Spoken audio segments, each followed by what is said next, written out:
Бейбіт заман батыры, мәдени майдан қаһарманы.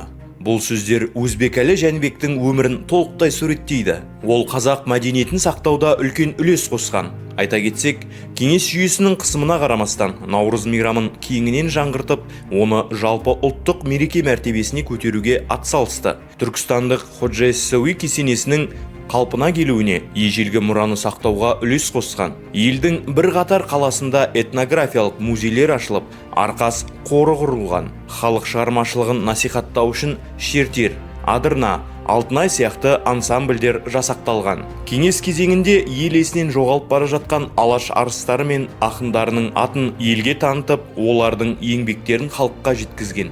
Ұлттық мәдениеттің супер қаһарманы жайлы Санжар Керімбай мен Әділбек Нәби жазған Өзбекәлі және Мәдени майдан кітабынан оқып біле аласыздар.